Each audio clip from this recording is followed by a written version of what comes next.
Hello guys, welcome back to another episode of the Gardener's Shed podcast. I'm losing track on what episode this is now, and I tell you what, these episodes and these weeks are flying by, I must admit guys. I put an email address in every single description of the video, so if it is that you've got any input or you would like to appear on the podcast, let me know. One of the things I'm going to be doing in the future is I'm going to start booking in some episodes with some people who I'm going to reach out to that I think will come on the podcast. I think a few of them you will already know from the industry, and my plan is to just go up in person to see him, opposed to me trying to get grips with Skype or whatever it is. When I did the episode of Reese, the setup I've got in here worked out quite well, even with just two people, to be fair. You know, sharing one sort of setup. So I'm eager to sort of try that out again, and I think I'm going to take the podcast on the road, let's just say. And the plan is if you're listening to this and you know I can fit you in, the plan for me is to drive up to wherever you are, so I'll make a weekend obviously, enjoy myself, you know, see whatever area it is that you guys work in, and hopefully, you know, it's going to be a bit of a time, you know, give a little bit of your time up, but I'm hoping to get a couple episodes done of the podcast, a couple of very sort of, you know, one of them in like an interview style, saying like what I did with Reese, and then another one in a very sort of, you know, where we'll both pick a subject and you know, we'll discuss it. So that way, it's, you know, as bad as it sounds, it's worth the trip, so to speak. But I think it will anyway. The people I've got in mind, I think it would be very, very interesting. So in this episode today, I'm going to talk about customer red flags. It's not the funniest.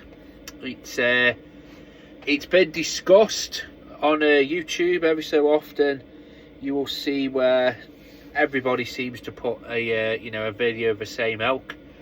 But my sort of list, as it's not evolved, but there's certain ones that you know, there's certain things you've got to get past in this industry.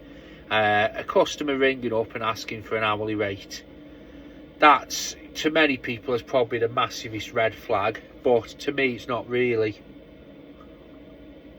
If I'm being honest with you, it's either or there for me, because at the end of the day, people are conditioned to believe or think that every gardener works to an hourly rate, because that's what the mate tells them, that's what, you know, that's just what you know, or what you believe, should I say. So that really doesn't really bother me, if I'm being honest with you. You can always work out the tight ones after that, you know, after you explain to them that you don't work to an hourly rate and for whatever reason you want to give them. Some of these might seem a little bit trivial, but I think once I explain them, you'll sort of understand where I'm coming from. As I said, I will try and link some other people's red flags videos, because the amazing thing is, and this is what I love about this industry, we all do the same thing. We all cut grass, we all mow lawns, we all do borders, but we all do it in a different way. So I think I've got here 8 red flags. There may be more as I get chatting, but I can guarantee that what other people's red flags are will be different to mine. There might be a few crossovers, but for the most part they will be different, and it just shows what I'm willing to put up with. You might not. What I'm, you know, to me might think, oh god, that's a red flag. You guys might think, no, it's not at all. You know, like I said with the whole customer ringing up, first question out of the mouth, what do you charge per hour? That doesn't really bother me, if I'm being honest with you. I'm sort of seasoned enough now to basically know that it's a standard response of some people, because they don't know any better, basically. So let me get on with it then, guys, and we'll jump straight into this. my first red flag, this is one that I've added lately, and let's just say with these red flags, it doesn't mean that I won't do work for people, or I won't turn up, or I won't, it's a straight no from me. My policy, or my sort of attitude with work and quotes and customers, is I genuinely, if somebody rings me up, I genuinely try and do my best to accommodate them. I try my best as a, not only as a gardener and as a person who doesn't like letting people down, but also as a businessman, to entertain every single quote, no matter what. Obviously, there's just some that, you just can't get anywhere near, or it's not for you, and a customer might ring up. So, customer rings up to me and says, I need hard landscaping. I can't do it. Same as if they want all the borders weeding. I can't do it. But genuinely, I try and entertain every single quote, and I think it's important to do that. So the first one is Terrace Houses. Now, I love a terrace house, if I'm being honest with you. I think they're proper cool. They have a absolutely amazing sort of setup in terms of, they're basically little TARDISes, aren't they? And I love them, I do. But I'll be honest with you, I absolutely hate gardening at a terrace house property. I find that it is basically, so first issue is parking. You could park outside, or you couldn't. You could park and then get blocked in. The amount of times where I've went and parked up and somebody's parked behind me, paralleled in, so I can't get the mower out. Access as well. You are going through people's lives, basically. So, and what I mean by that is if somebody lives on the end, you might have to go through 4 properties to get to their property. So 4 other people's properties, 4 other people's gardens. They might be house proud, they might not care. So you might have to go through a jungle garden, or go through a garden where somebody's got dogs and you're dodging dog eggs. And I'll be honest with you, the whole terrace house situation, I don't like it at all. As I said, I will visit, I will try my best, but by and large, I must admit, I'd say for however many I've been quoted, I reckon however many I've done, I've left more on behind, if I'm being honest with you. So the next one, for me anyway, is when you tip up to a property and the customer has to unlock the gate. You can hear them clattering around, and I'll be honest with you, it's a big, again, and as I said, for me, this is just, may as well say it now, you won't get a perfect customer base. I've got customers that have done all of these at some point, and at the end of the day, if you say no to somebody who's got a lock gate, somebody who lives in a terrace house, somebody who's got pets, somebody who asks for an hourly rate, you won't have a customer base. But I bear it in mind. Now, I've found in the past, locked gates, unfortunately, as much as they try, they'll forget. So if it is that I can get a key, I will ask for a key. If it is that they will not give a key, well, I'll be honest with you, I'm already thinking, and I've had it before where eventually they forget. Whether it's a full season, 2 seasons, 3 seasons, or it's the next visit, they will forget at some point. So you have to sort of bear that in mind. The next one is with locked gates as well, as I find that people use it to control visits. Now, I've had this before with a customer, locked gate. She asked for a fortnightly cut, gave her the price for a fortnightly cut, and straight after the cut, she looked at it and she was like, well, do you think it will last another, go to a 4 weekly cut? I says, no. I said, it's been priced as a fortnightly cut. That's the price I gave you. I said, I can give you a 4 weekly cut if you would like. Well, will it be more money? It will, I'm afraid. Blank stares, went on to explain that there's, added, extra time, extra grass cutting, I'll be here a lot longer, more wear and tear on the machine, blank stares. Eventually she said, well, we'll keep it at a fortnightly. I got to the place a fortnight, the gate was locked. I had a phone call with her. She, again, I don't know why, she picked up, which surprised me. Oh, I'm ever so sorry about that. And then went on to sort of spin me a yarn. Well, we can't, we're not in today. I said, it's no problem at all. I said, these things happen. I said, I've already booked you in for tomorrow afternoon because I'm coming through the area again tomorrow. Oh, well, we were thinking after that last conversation about leaving it to a 4 weekly cut. I said, that's no problem at all. I says, I'll send you over a quote for the new price. Again, blanks, you can hear it on the phone, blank stares, new price, what do you mean by that? You know, she just wanted to pay for a fortnightly price for a monthly. Unfortunately, you know, I did have to explain, you know, I don't think, I basically said, I don't think I'm the gardener for you. I said, I think you just want an individual who will work on an as and when basis. I did, and I think sometimes you're damned if you do and you're damned if you don't. Sometimes I just wish you just say, okay, I can't do it anymore, you have to find somebody else. But I try and do it decently and give people, you know, say to people, you know, well, look, I need regular income, I'm a self-employed gardener, I've got bills to pay, I can't do it on an as and when unless it's priced on an as and when basis, all that. So like I said, locked gates for me, sometimes it can be, you know, you just got to know at some point you'll get there and it'll be locked at some point. Even the best people forget. I forget, and I'm not even the best people out there. I forget.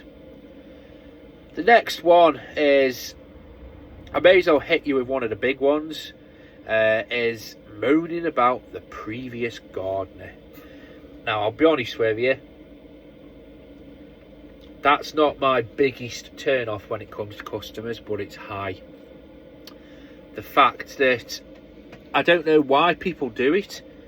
I'll be honest with you, if it was juicy, so if I had one customer and she said to me that she used to have a gardener and it was terrible, really unreliable, and she told me this when I first, and she says that basically he turned up once and he got drunk while he was there and he ended up sleeping in a shed.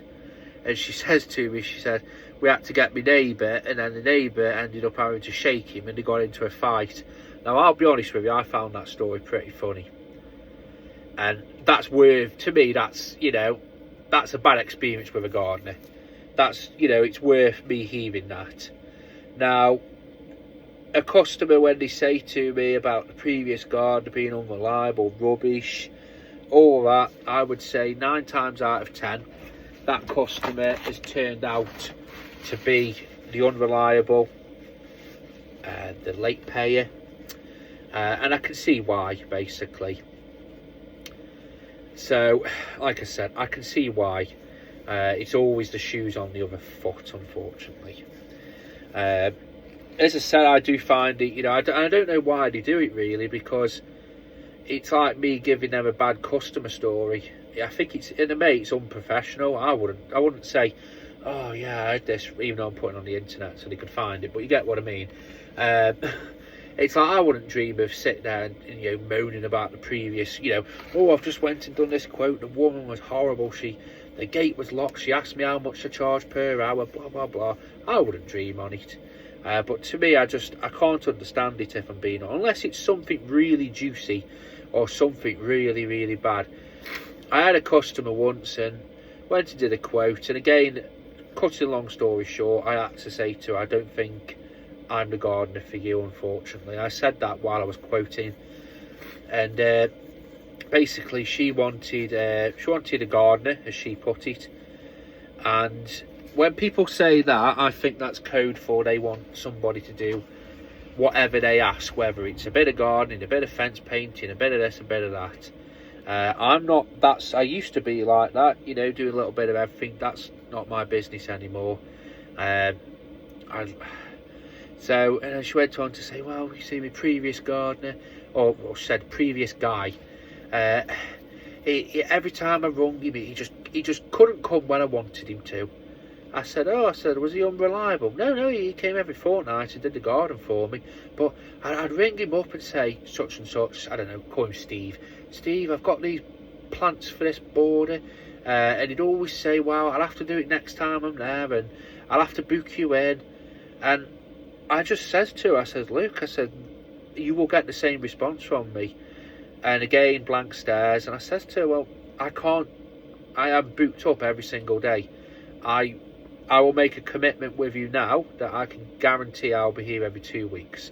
If you give me a week's notice, I can try and sort something out, but primarily I will guarantee I'll be on a fortnight basis.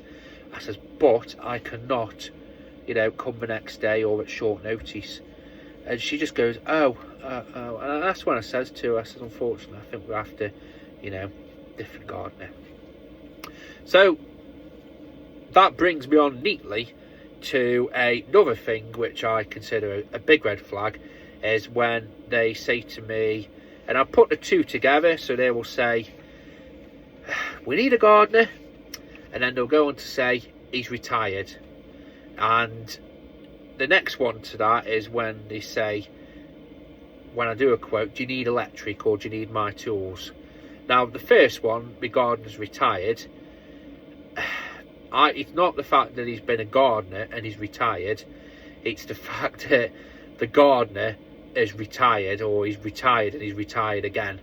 And I've had that a lot, and I'll be honest with you, in a weird sort of way, I'd rather him just have well, you can't wish that on people, but fundamentally, I'm not going, when somebody says that, and about the tools and stuff, you're not picking up after a rubbish gardener.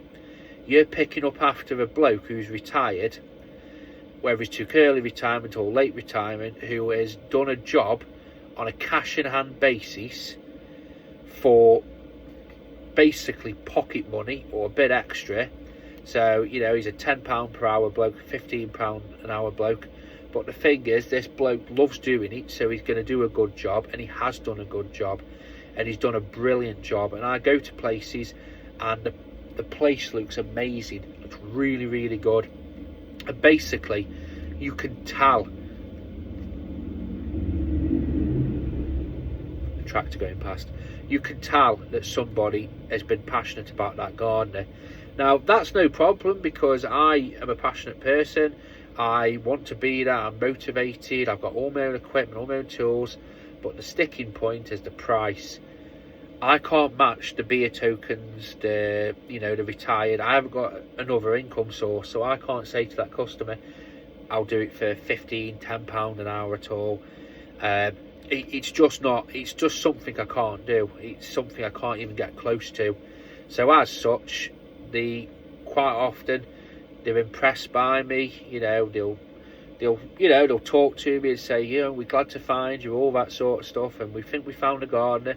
Then it'll come to price, and then they'll go, no, I'm sorry, we were paying Steve again £10 an hour. And then they start bargaining, where they'll say, well, would you be able to meet in the middle and do £15? And it's no. So that's that one, I'm afraid, guys. The next one is, and I'll just give that little bit of a tentative tease, customers that bargain with you. Now, bargain, haggle, my price. So, how do I say this?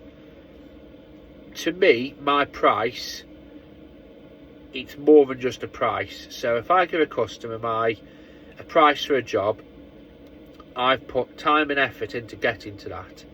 I've spent thousands upon thousands of pounds to get to that point in time where I can say to a customer, right, Mrs. Such and Such, it's going to be £150. I'm going to come and reduce this. I'm going to come and take this apple tree away. I'll do the lawns for you, and I'll tidy the shrubs up. And for what she's getting in that, I try and give the best amount of value. They're getting they're getting a proper professional grade finish.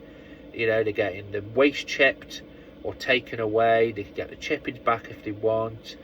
They're getting the assurance that if I take the chippings, take the waste, I've got the correct license. I'm fully insured. You know, to me, that price I'm giving is everything to me.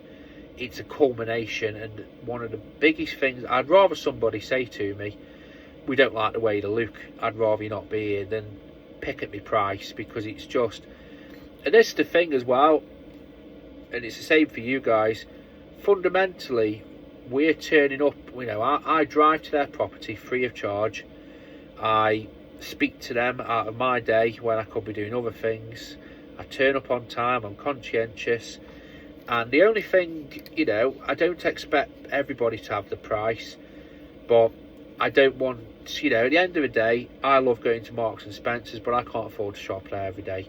I like going Waitrose every so often. You know, I like, you know, the odd, you know, bougie fry up at a, you know, a proper posh cafe, but I can't go there every day. And then prices, I have that choice. I can think, right, I won't go Aldi, I'll go Sainsbury's, I'll go wherever, somewhere expensive or more expensive.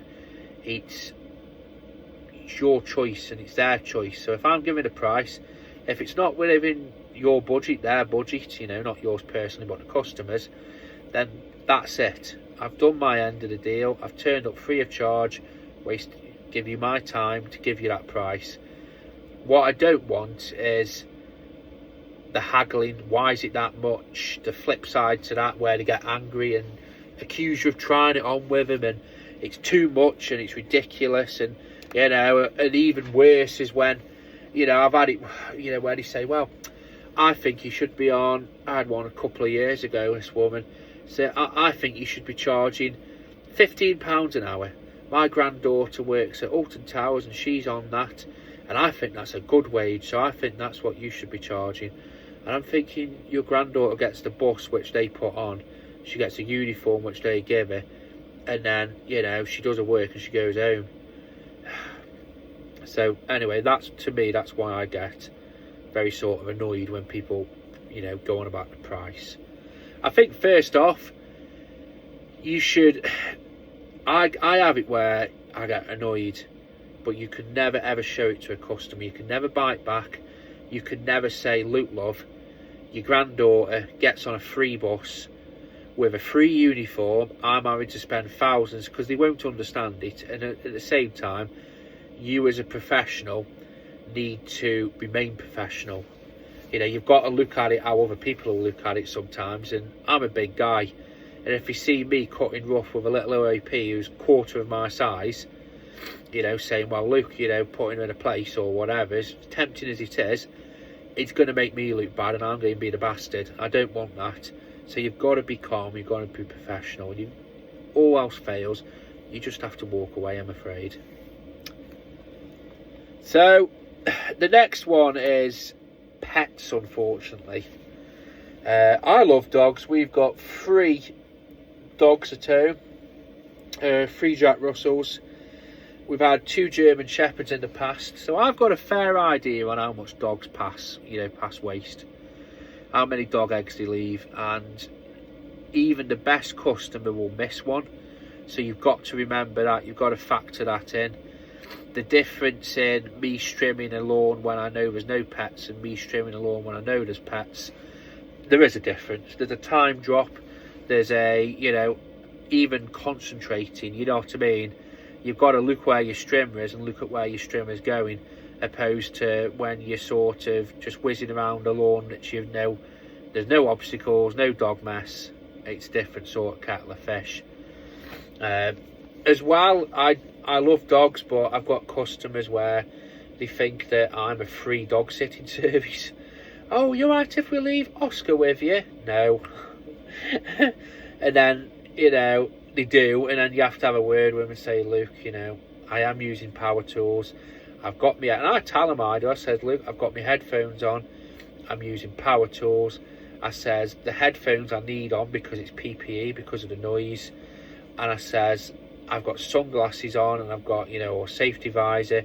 That cuts down my field of vision. I says, if, you know, Oscar comes in one of my blind spots and gets under the strimmer as I'm strimming, or my hedge trimmer, I don't want that. And normally that puts the situation right.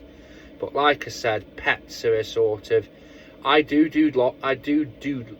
I do look after dog lawns.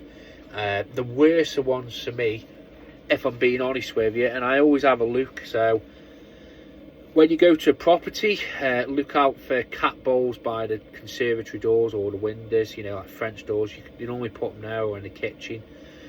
And I'll be honest with you, if I see that the customer's got a cat and I find out that it's not a house cat and they let it out every day, and that's the worst one, cat shit. Oh God, I can't stand it. Because there's no, at least with dogs, you know where they go, and they normally go in a similar place. With cats, it's like a free-for-all. It's like, oh well, we'll put it here today, we'll put it there for him. And oh my God, it's terrible. It's absolutely terrible. It's so horrible to deal with, and it's vile. It really is. It sounds like I'm being melodramatic here, but it really is horrible to deal with. It's such a foul substance. So the next one, burning through these now, I've only got a couple more, guys, is we'll give another price one, and that's when they out and out ask for the cheapest price. When they ring up and they'll say, I'm after a price, I want the cheapest. Or you give them the price and then they say to you, is this the cheapest? Automatically, and like the thing is, we've got the cost of living, you know, we're all affected by it. And it's, to me, when they say, I don't like the word cheap, if I'm being honest with you. If a customer referred me and said, oh Sam, we've referred you to a mate, he's a good guy, we've told you that he's the cheapest around, you're the cheapest around, I'll be honest with you, I would not like it at all. I've had it in the past where friends have recommended me on Facebook, and they say, oh Sam's the cheapest, and they think they're doing me a favour, but they aren't. Cheap, when somebody asks for the cheapest, or they say, and this is why I've talked about this in previous videos, one of the things I hate, and I always pick up on it, is when people do business cards when they're just starting out and they think it's a good idea to basically refer to, say on the business card, we're the cheapest around, price won't be beaten, you know, cheapest quote around, whatever. And I just think straight away, you're knackering yourself, you're hobbling yourself, you're telling that customer that they're going to get the cheapest price. And, you know, cheap to some people could be well below, you know, market value of a lawn. So there's two more now. I'm going to give you what I put to the top of my major red flag. So the next one is over-involved family members. Now, again, this one's a subjective one. I like all the people, but I work for people and I like them, I get on with them, and it's nice because they'll have a chat with you. You know, one of my customers rung me up, and she actually rung me up and said, what's your address? And I was like, okay. And you know, asked her why. Well, I didn't even ask why. She told me. She said, it's my mother's 90th birthday, we're inviting you to a tea party. You know, I was like, okay. So there's going to be me at a 90th tea party. I'm going to bake for them. I said, I'll bake you anyway. So, but you get it, the flip side is where they get too involved. I had one, and they were horrible people. They just wanted the place, in their eyes, tidied, because when the mum died, they'd have to take it on, or they'd have to pay for it to be done. This lady was a lovely lady. She had a huge garden, but she could only see a quarter of it because it dropped off to a big hill. So she, as such, she was only really bothered about what she could see. And this family was like, well, I've told her, and I sort of says to her, next time, do you want me to do all of it? No, just what we agreed, what we can see. And it was a bone of contention, because they'd be ringing me, she'd, you know, saying, no, you need to do it. And I think they wanted me to do it at the same price. All this sort of stuff. As I said, over-involved family members, you know, I've had it in the past where, oh, well, we do, if you can come one, and, you know, the grandson's going to do the garden, So if you could come one fortnight and my grandson will do it the next, it doesn't work. They'll do it the first time and they won't do it again, or maybe 2 times. I had a customer when I first started. She cancelled because her family were going to take on the lawn and the property. They did it 2 or 3 times. Well, I don't even think that, to be fair. They did it at least once, that's all I'm going to say. About 3 months later, I had a phone call off and she was very upset. She says, my garden's gone to rack and ruin, you know, and I kept asking them, but they're so busy, all this sort of stuff, please could you come back? I've had it before where she got, the grandson did it, and then she got me the next day to tidy up after the grandson. And I don't know how he did it, but it was the worst example of gardening I've ever seen in my life. As I said, I genuinely try and go out of my way to accommodate people, but sometimes you just have to walk away from jobs. That lady I mentioned with the grandson, not the one, just the one before, where she rung me up and she was upset, she did it to me again. So, you know, you sort of, you know, you get once bitten, twice shy, you know, whatever it is. You know, fool me once, shame on me, fool me twice, shit, you know what I mean? It was that, basically. So I had to let her go, unfortunately. So, over-involved family members, it's not the funniest to deal with.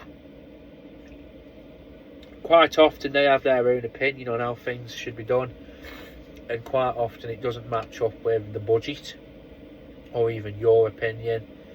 So, but as I said, all of these, I'd still work for people who show symptoms like this, show things like this, because I'm not in a position where I can say no to all this.